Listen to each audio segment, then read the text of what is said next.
ಇಷ್ಟು ಕಡಿಮೆ ಪ್ರೈಸ್ಗೆ ಇಷ್ಟೊಂದು ಗ್ರ್ಯಾಂಡ್ ಆಗಿರೋ ಬ್ಲೌಸ್ ಸಿಗುತ್ತೆ ಅಂದರೆ ನಂಬೋಕ್ಕಾಗುತ್ತಾ? Hi, welcome to my mini vlog. ಇದು ಮಂಡೇ ವ್ಲಾಗ್ ಆಗಿರುತ್ತೆ. ಇನ್ನು ಮಂಡೇ ಆದಮೇಲೆ ನನಗೆ ವಾರ ಇರುತ್ತೆ. ಸೊ ಹಾಗಾಗಿ ಇವತ್ತು ಅಮ್ಮನ ಮನೆಯೇ ವಾರ ಎಲ್ಲನೂ ಮುಗಿಸಿ ಅದಾದಮೇಲೆ ತಿಂಡಿಗೆ ಬೆಳಗ್ಗೆ ಪಲಾವ್ ಮಾಡಿದೆ. ಇನ್ನು ಪಲಾವ್ ತಿಂದ್ಕೊಂಡು ಹಂಗೇನೆ ನೈಟ್ ಬಿಗ್ ಬಾಸ್ ನೋಡಿಲ್ಲ ಅಂದ್ಕೊಂಡು ಬಿಗ್ ಬಾಸ್ ನೋಡಿಕೊಂಡು ಸ್ವಲ್ಪ ಹೊತ್ತು ಹಂಗೇನೆ ರಿಲ್ಯಾಕ್ಸ್ ಮಾಡಿ ಅದಾದಮೇಲೆ ಒಬ್ಬರು ಕಸ್ಟಮರು ನನಗೆ ಇವತ್ತು ಆ್ಯರಿ ವರ್ಕ್ ಮಾಡೋದಕ್ಕೆ ಮಾರ್ಕಿಂಗ್ ಹಾಕ್ಕೊಡಿ ಅಂತ ಹೇಳಿ ಒಂದು ಬ್ಲೌಸ್ ಪೀಸ್ನ ಕೊಟ್ಟಿದ್ರು.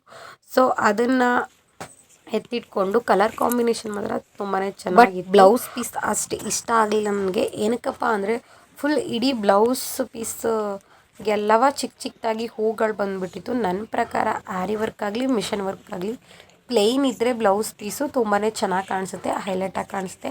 ಬಟ್ ಕಸ್ಟಮರ್ ಕೊಟ್ಟಿದ್ರು ಅಂತ ಹೇಳಿ ನಾನು ಅವ್ರದ್ದು ಸಾರಿ ಬ್ಲೌಸ್ ಪೀಸ್ ಏನೂ ಕಟ್ ಮಾಡಿರಲಿಲ್ಲ. ಸೊ ಕಟ್ ಮಾಡಿಕೊಂಡು ಅದಕ್ಕೆ ನೀಟಾಗಿ ಮಾರ್ಕಿಂಗ್ ಎಲ್ಲ ಹಾಕ್ಕೊಂಡೆ. ನಿಮಗೇನಾದರೂ ಹ್ಯಾರಿ ವರ್ಕ್ ಮಾಡೋದಕ್ಕೆ ಮಾರ್ಕಿಂಗ್ ಹಾಕ್ಕೊಳ್ಳೋದು ಹೇಗೆ ಅಂತ ತಿಳಿಸ್ಕೊಡ್ಬೇಕು ಅಂದರೆ ಕಮೆಂಟಲ್ಲಿ ತಿಳಿಸಿ. ನಾನು ನೆಕ್ಸ್ಟ್ ವ್ಲಾಗಲ್ಲಿ ನಿಮ್ಮ ಜೊತೆ ಅದು ಪೂರ್ತಿ ಮಾರ್ಕಿಂಗ್ನ ಯಾವ ಥರ ಹಾಕೋದು ಅಂತ ಹೇಳಿ ತಿಳಿಸ್ಕೊಡ್ತೀನಿ. ಇನ್ನು ಇದೆಲ್ಲ ಆದಮೇಲೆ ನನಗೆ ಪಿತೃಪಕ್ಷ ಹಬ್ಬದಲ್ಲಿ ನಾನು ಈ ಸಾರಿ ಜೊತೆಗೆ ಈ ಬ್ಲೌಸ್ನ ವೇರ್ ಮಾಡಿದಾಗಲಿಂದ ತುಂಬ ಜನ ಡಿ ಎಮ್ ಮಾಡಿದ್ದು ಕೇಳಿದರು, ಅಕ್ಕ ಈ ಬ್ಲೌಸ್ದು ಲಿಂಕ್ ಕಳಿಸಿ ಅಂತ ಹೇಳಿ. ಸೊ ಅಂಥವರು ಈ ವಿಡಿಯೋಗೆ ಲಿಂಕ್ ಅಂತ ಕಮೆಂಟ್ ಮಾಡಿದ್ರೆ ಆಟೋಮೆಟಿಕ್ಕಾಗಿ ನಿಮ್ಮ ಇನ್ಬಾಕ್ಸ್ಗೆ ಬಂದು ಬೀಳುತ್ತೆ. ಮತ್ತು ಇದರಲ್ಲಿ ಎಲ್ಲ ಸೈಜು ಎಲ್ಲ ಕಲರ್ ಕೂಡ ಅವೈಲಬಲ್ ಇದೆ. ತುಂಬಾ ಚೆನ್ನಾಗಿದೆ. ಇಷ್ಟು ಕಡಿಮೆ ಪ್ರೈಸಲ್ಲಿ ಒಂದು ಬ್ಲೌಸ್ ಪೀಸೇ ಸಿಗಲ್ಲ ವರ್ಕ್ ಮಾಡಿರೋದು. ಅಂಥದ್ರಲ್ಲಿ ಇವರು ಫುಲ್ ಸ್ಟಿಚ್ಡ್ ಬ್ಲೌಸ್ನ ಕೊಡ್ತಿದ್ದಾರೆ. ಮಿಸ್ ಮಾಡ್ಕೋಬೇಡಿ, ಇವಾಗಲೇ ಹೋಗಿ ಬೈ ಮಾಡಿ. Thank you.